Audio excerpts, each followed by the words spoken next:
Hello, everyone. Thanks for tuning in to another episode of the StarCast podcast, where we speak to wellness warriors all over the world. I have a very interesting guest today and a great topic.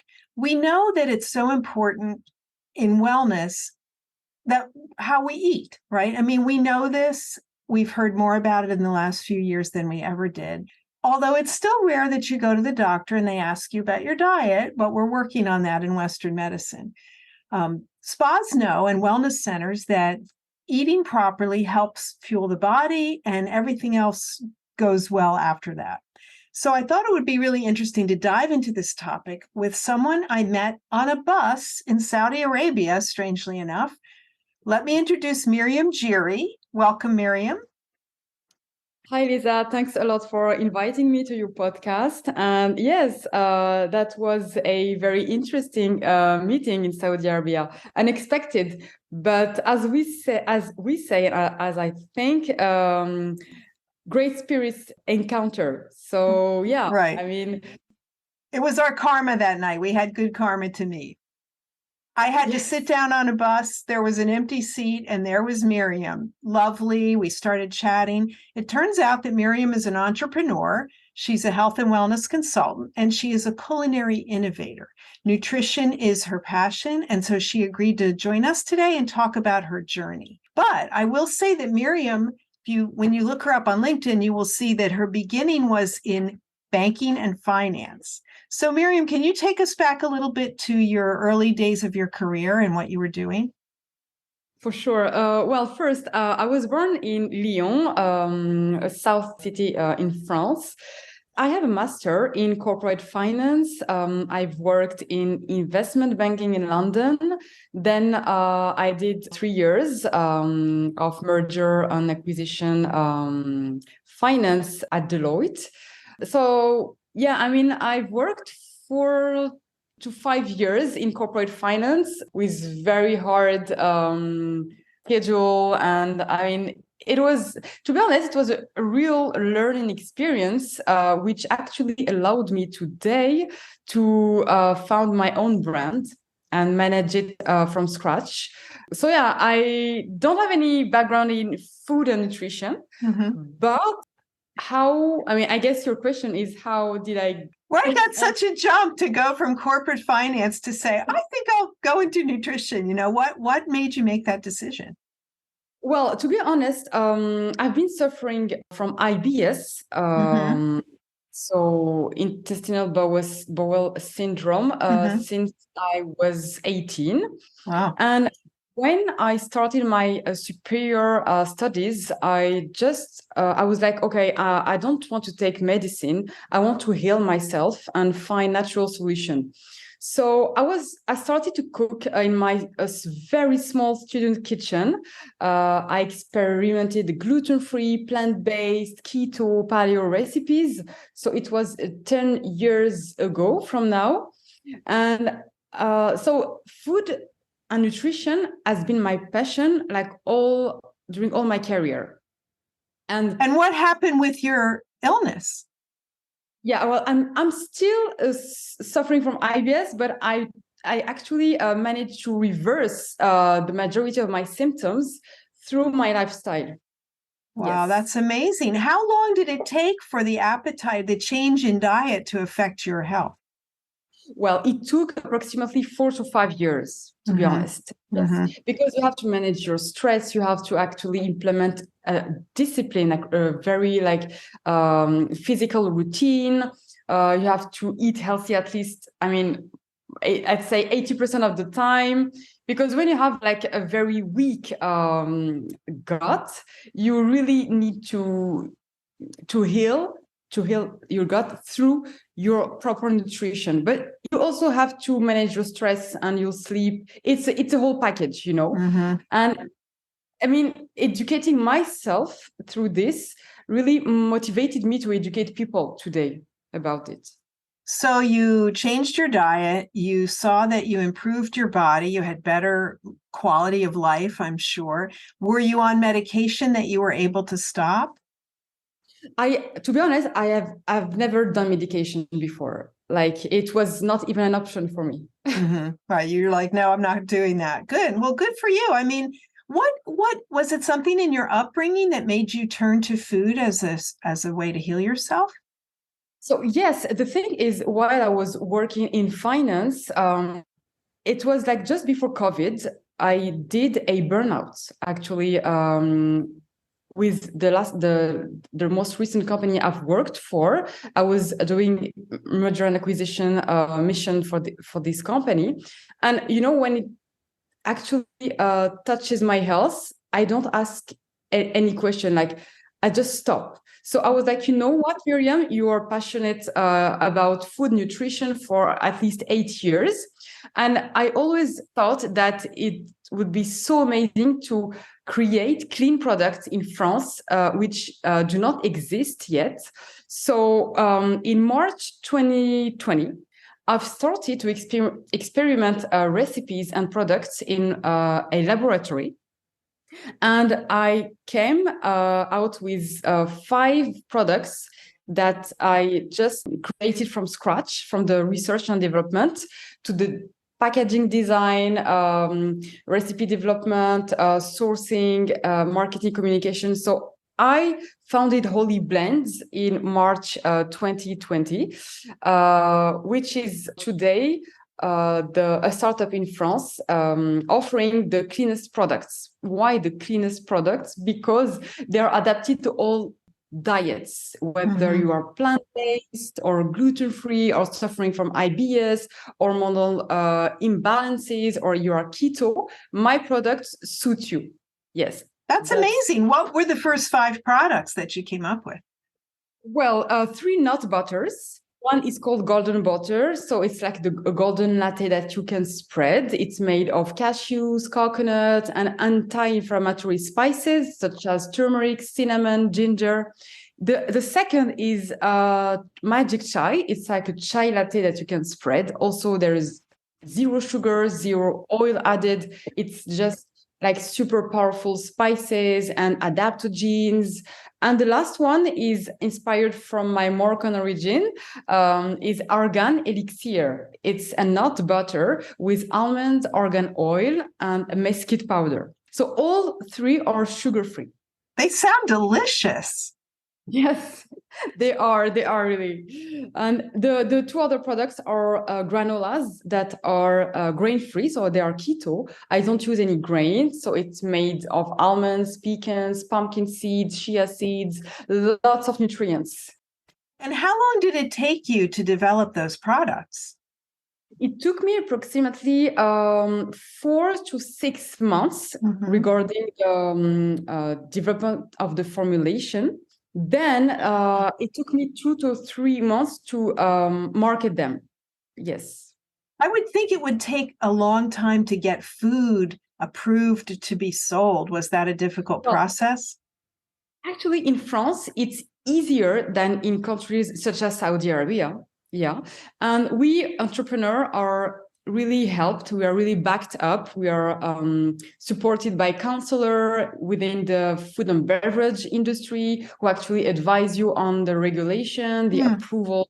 So it actually went fast. And when you are passionate, you just don't sleep much, and you try to get things done very quickly because you want people to try them, and adopt them in their routine.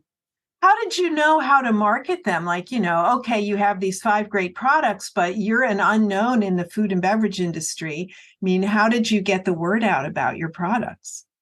Well, I spent a lot of time in social media, to be honest. So I just learned by myself to market my product on social media. And my first client came from Instagram. Yes. Because I do a lot of content-based and education posts.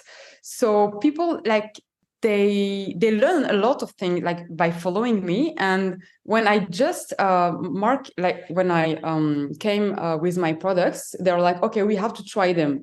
And they love them. And now my client base are niche clients, but very loyal clients because once you actually try them, you can't like change them for other products because you just want clean labeled products. And yeah. What is your Instagram handle so people can follow you? It's Holy Blends. Holy Blends, HOLYBLENDS. Totally, yes. Okay, that's good. My, so are they sold in markets or online?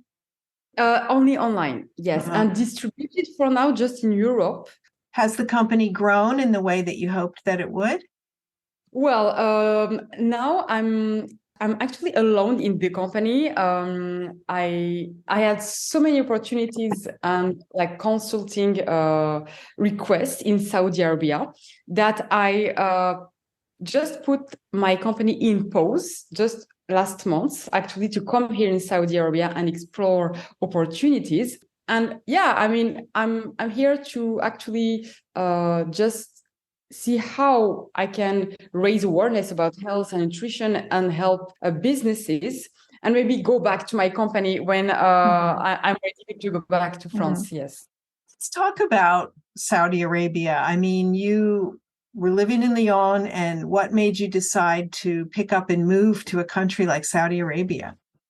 Well, I was first invited in Riyadh last May 2022 to exhibit at the Saudi Food Expo. It's a large food and beverage exhibition within the region. So they actually wanted to support entrepreneurs, and they offered me a booth so that I can actually exhibit all my products.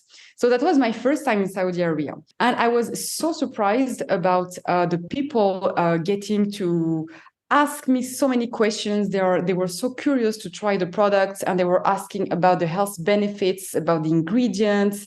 So I was so positively surprised, and I got so many requests regarding product development, because like people from the retail industry wanted to create new range of health products, but they didn't know how actually to formulate the products. So they needed some help. So from this moment, I actually got so many requests that I actually needed to go there again and again, because it's hard to do business when you are, I mean, outside of the country. For sure. So yeah, so that's why today I'm here to actually support these businesses who wants to pave the way to the future of health. Hopefully. Do you speak Arabic as well, Miriam? I don't.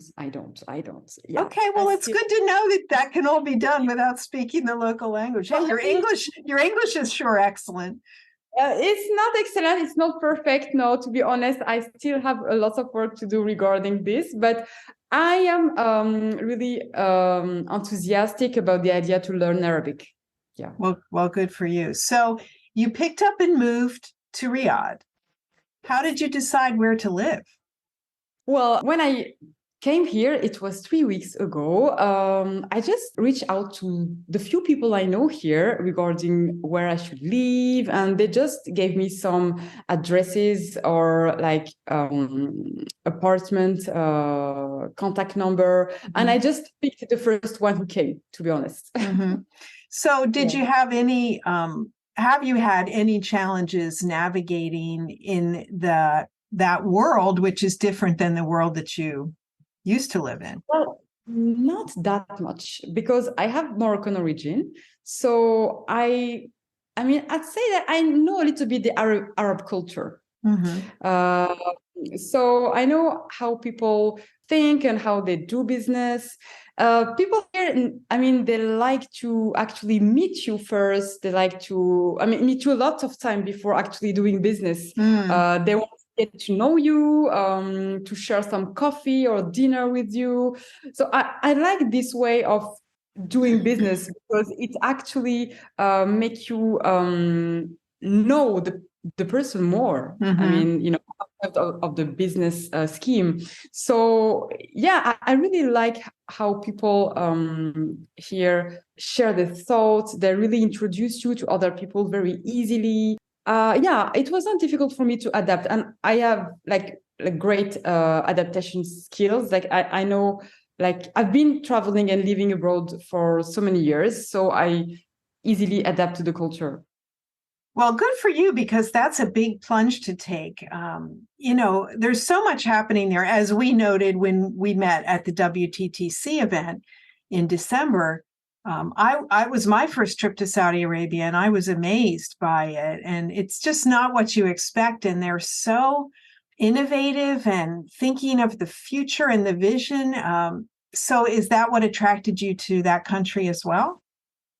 Totally, because I've been in contact with people who actually work in those Giga projects, and the vision is clear.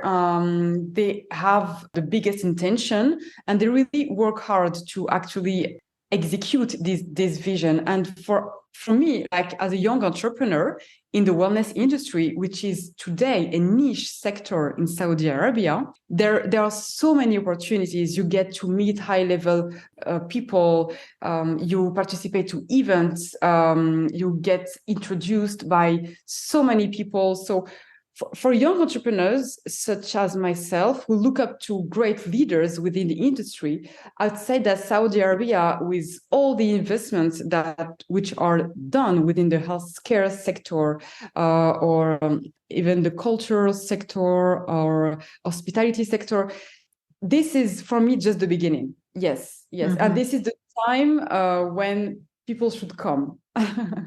So was most of the interest in you and your products from hospitality venues, or from was it B2B, or was it more consumer driven?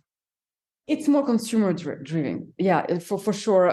I had many opportunities to sell my products in some stores and retail companies here. But I mean, it was so complicated in terms of timing, transportation costs, and regulation. I was like, I'm just keeping my products in Europe, which actually work very well there. And I can actually provide this type of product here as a product developer for people. Mm-hmm. So tell us what the plan is, Miriam. I mean, how are you going to get Saudi Arabia to eat healthier?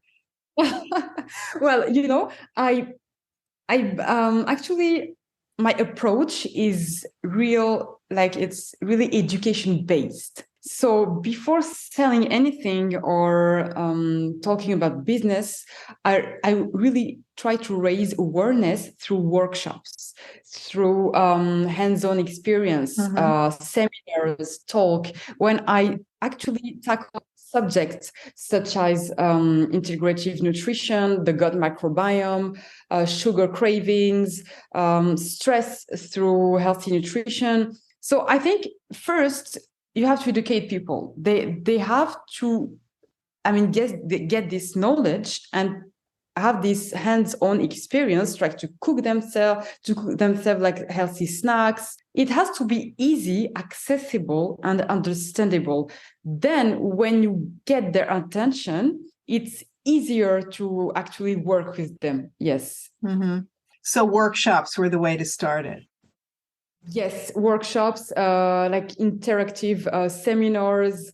It has to be fun and exciting. I'm not talking about just a PowerPoint slide. It has to be a discussion, It has to be a talk where people interact themselves and actually get in action, They have to I give them the tools, the tips and tricks that they can implement in their daily lives, which are super easy.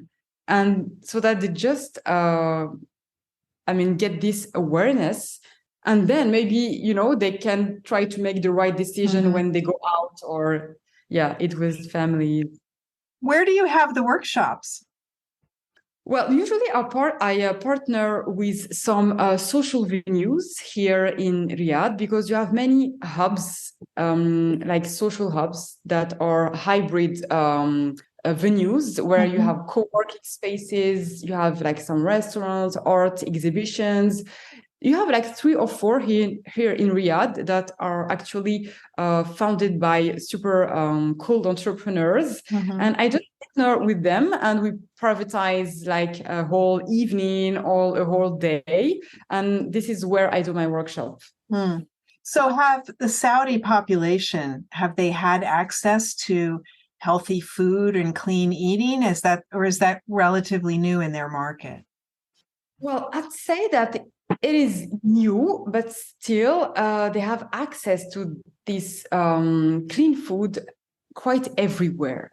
For example, even in hypermarkets, you have a whole aisle with gluten-free, plant-based, sugar-free products, which most of them are imported from abroad for sure. But the good news is that there are many artisans, many local people here who created their own food business. Like I know many entrepreneurs who founded like keto brands. They actually manufacture themselves foods such as gluten-free bread, sugar-free cupcakes and brownies.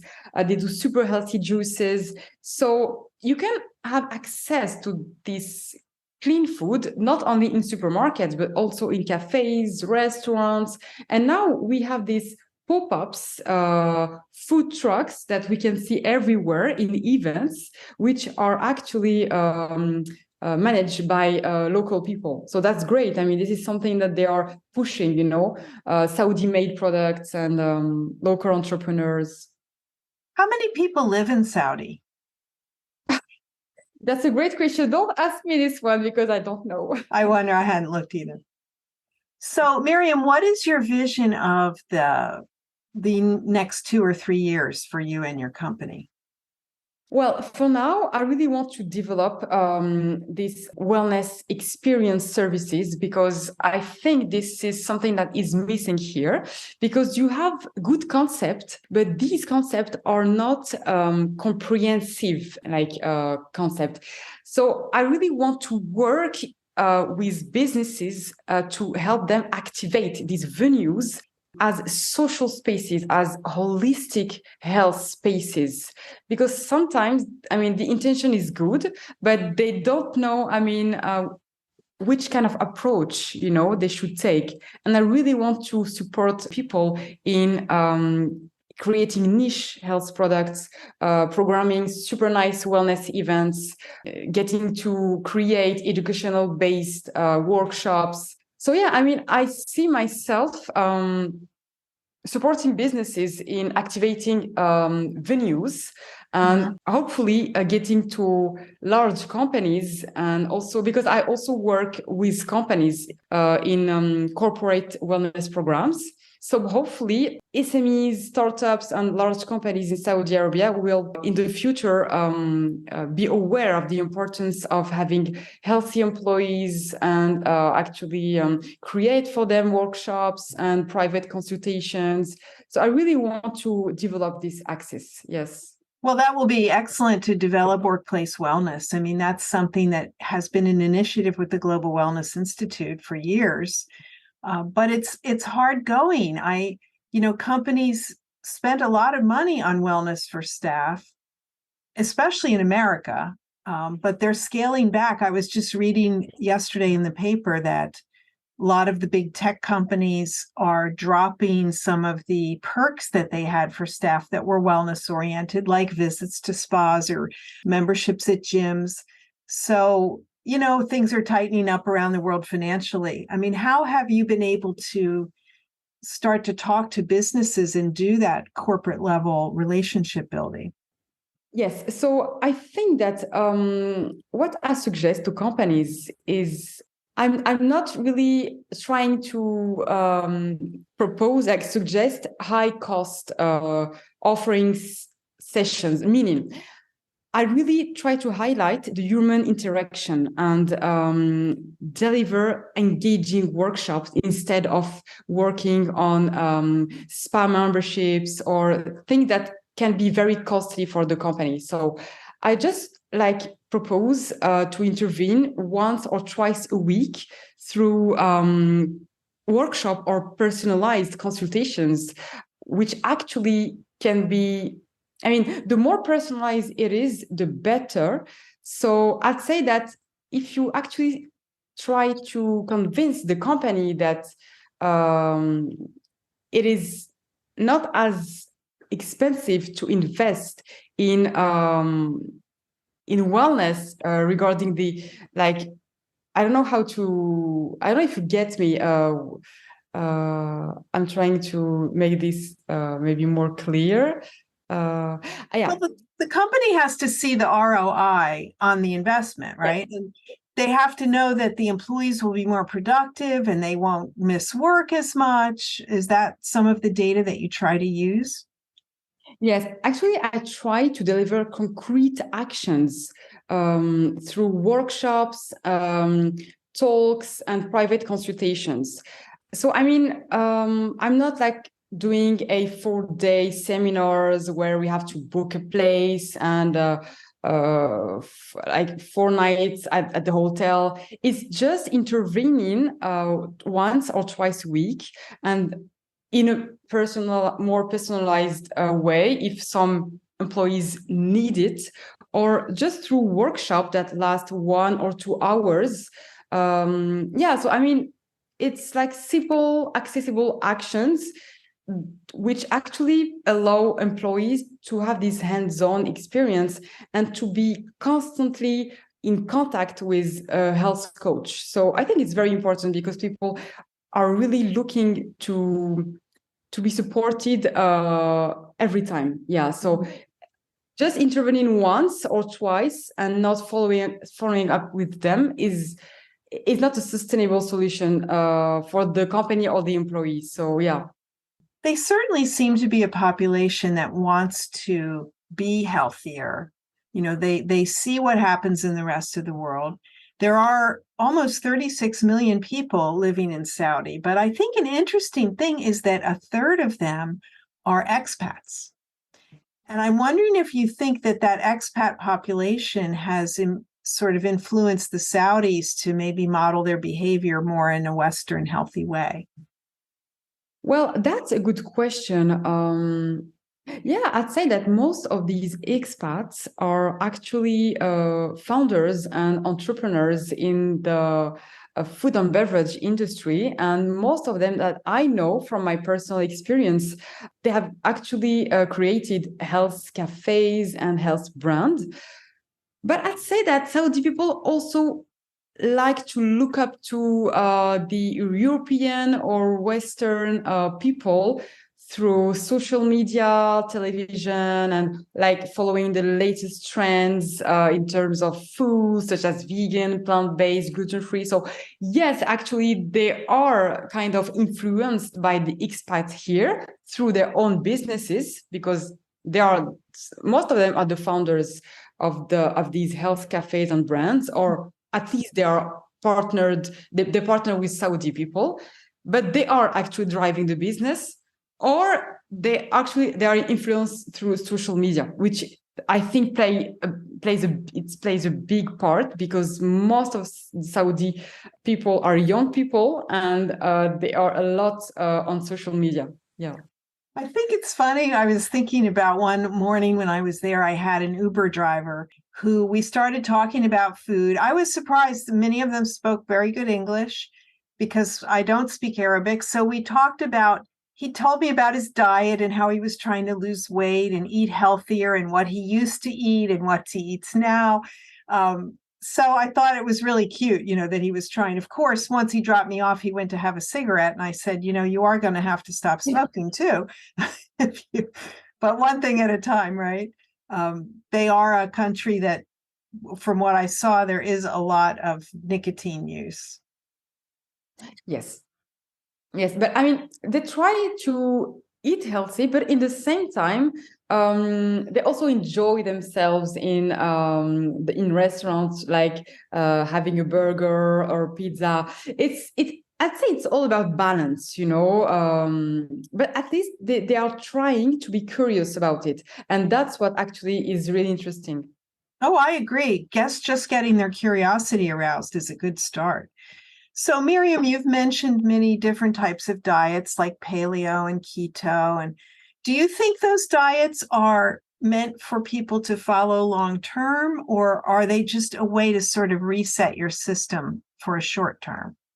Yeah, well, for sure, diets are not sustainable on the long term.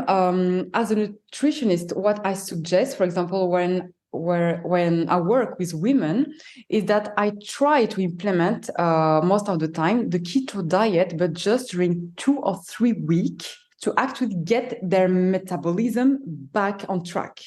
So, but then they return to a regular and more balanced diet. So I'd say that the keto paleo low sugar diet is a way for people to just reset, as you said, but they are also more targeted towards, for example, women suffering from PCOS or diabetic people, or people who actually suffer from blood sugar imbalances.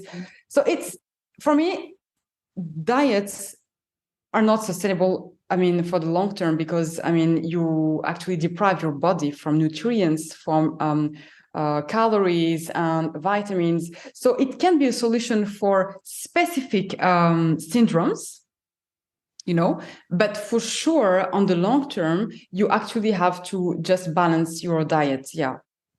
What's the healthiest way for most people to eat? Like, what approach should we take?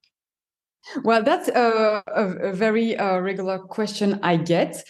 I just answer that the best diet that actually is good for you is a diet that heals your gut. Mm-hmm. Because I really highlight a lot the gut issue, because the gut is our second brain. The gut is related to our stress level. 70% of our immune system is in your gut. In our gut, sorry. So yeah, I'd say just go towards anti-inflammatory foods. These kind of foods are the best for your gut. And when your gut is happy, you will be healthy. So it's interesting. If our gut is 70% of our immunity, so if we have a healthy gut, we can better fight off infections. For sure, yes, for sure. And when you're stressed, your gut is completely imbalanced. The gut is, for me, it controls everything, at least from my experience, Mm-hmm. So I'd say that people should go towards anti-inflammatory foods 80% of the time. And the 20% is like just enjoy yourself and eat the foods that you like. But 80% of the time, try to just avoid inflammatory foods such as gluten, dairy products, red meats, refined sugar, refined oil, processed foods. Yeah. So keep that to 20%, and the rest should be grains, greens, fruits, lean meats, proteins. Exactly. Lots of fibers, and these fibers, we find them in plants. This is, I say, try to eat at least 30 plants per week. 30 plants per week. Yeah. So don't be like, some people are like, what, 30 plants? But actually, you get the plants from the spices, from the fruits, vegetables, legumes, and you just, realize that you actually get those 30 plants per week very easily. Yeah. Well, how do I know how my microbiome is doing? Like, if I'm just a consumer that's like, I don't know how it is. Is it in good shape or not? You may know because you have a condition, but if you're just feeling normal, how can you determine whether you need better gut health? Well, first, you can experience some physical issues such as gas, bloating, some migraines or fatigue. You have physical symptoms that can directly be linked to your gut issues. Some people have skin issues like acne, all the inflammation that you can get in your body is, most of the times linked to your gut. So it depends how you, which kind of syndromes you have, but it can be just like skin issues, stress issues, if you can have also food intolerances that you can dig in through medical checks, I really advise you to do those. I mean, to actually do those intolerance tests is very important if you consider that you have food intolerances. But in general, when you have blood sugar imbalances, skin issues, or bloating, most of them are linked to your gut. Yeah. How about if you don't have those issues? What if you feel like you're a healthy person and you just want to know, how's my gut feel? Is there a test? Is there a way to find out? Well, you can actually go to see a gastroenterologist, or just your doctor to do some tests if you wish. But I'd say that like if you don't feel any gut issues and you really want to do like some checkup, you just, go to see a professional doctor. Yeah. I went to the Consumer Electronics Show in Las Vegas in January, and they had a booth where they had an app that you put on your phone, and you hold the phone, like the microphone of the phone, onto your abdomen, and it listens, and then it comes back with some report on and you answer a few questions, and it comes back with a report on the health of your microbiome. And I thought, oh my gosh, I wonder if it's true. I mean, I did it, but I don't know what the results were. But if it could be that easy, many more people would probably do it. For sure. I want to try the thing, really. Yeah, it's part of the new let's say health tech startups, and that's nice. People are really going through these personalized nutrition solutions. Yeah. Could you speak to us a little bit about what the diet is like in Saudi Arabia typically? I wasn't there long enough to go into the country, and I didn't see a lot of farms or what kind of, animals they eat. What is their diet typically like? Well, in Saudi Arabia, you have lots of food cultures because of the people who come from all over the region. So I'd say that most of the cuisine and the diet are Middle Eastern diet, meaning it's most of the time rice with meat, chicken, lamb, or beef, and some vegetables. So it's most of the time meat and rice. And as most of it is like Middle Eastern cuisine, you have lots of starters like hummus, mutaba, inspired by Lebanese cuisine or Egyptian. So it's like lots of vegetables as starters, like mezze, etc. But like the main is most of it like cooked meat with rice. Yeah. Miriam, what do you think is the next diet fad that we're going to see? I mean, is there a kind of way of eating on the horizon that we're about to be introduced to? Well, I'd say that there is no next diet rise, but I would more speak about personalized nutrition. Most of the people now are getting the fact that traditional medicine does not work anymore, and you have to tackle the symptoms of your patient like in a more holistic way. So I'd say that the next trend will be more about personalized nutrition, like plant-based superfoods, mushrooms. So that's why I think that wellness, venues or resorts or spas should actually really take a primary role in the nutrition narratives, for sure.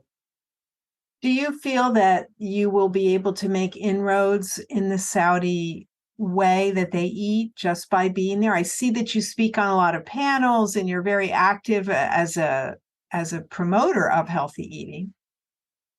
Well, I'm a very optimistic person, so I believe that at my scale, I will be able to at least touch a part of the Riyadh population through these workshops. And I guess I really want to gather people that are actually working in the wellness industry here in Riyadh, gather them around a table and like a think tank, I really want to create like a group of wellness enthusiasts and actually tackle in our own way this issue of how to educate people around health.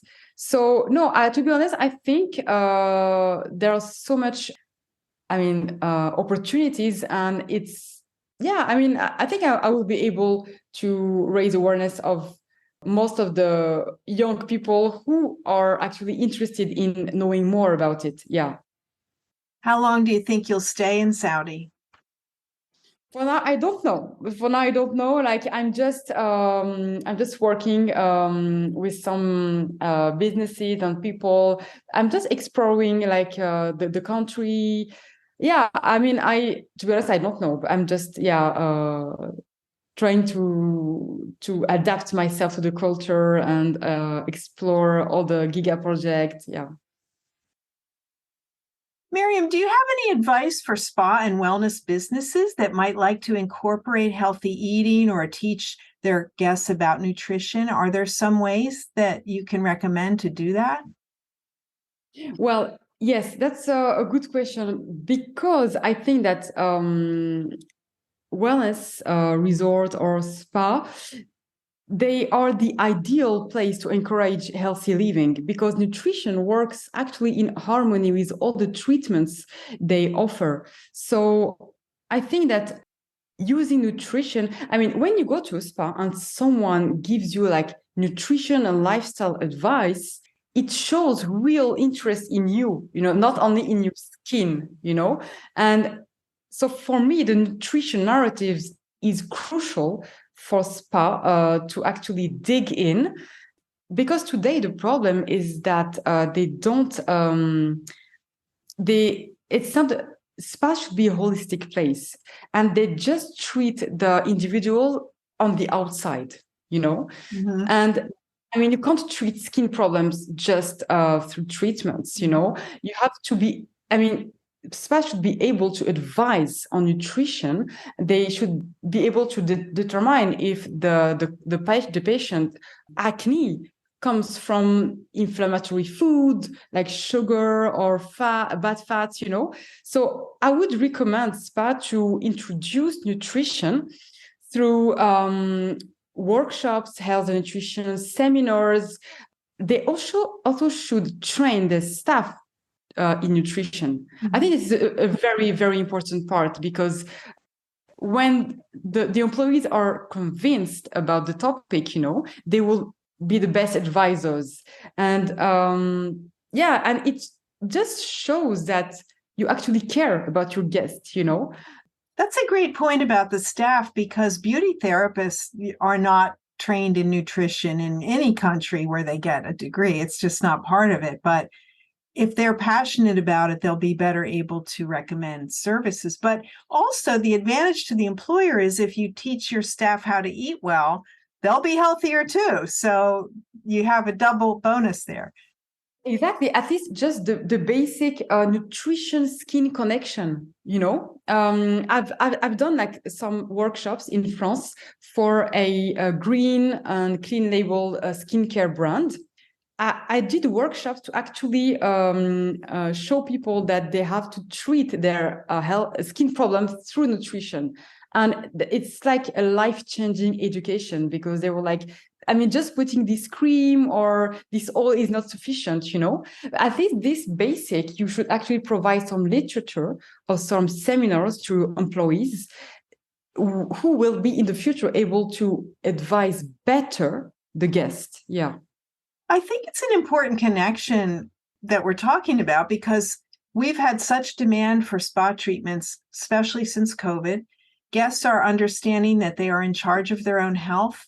They are coming to the spa, and they get their massages and facials and body treatments, but that only lasts so long, to your point. You are what you eat, and yet we are not necessarily licensed or trained in food and nutrition.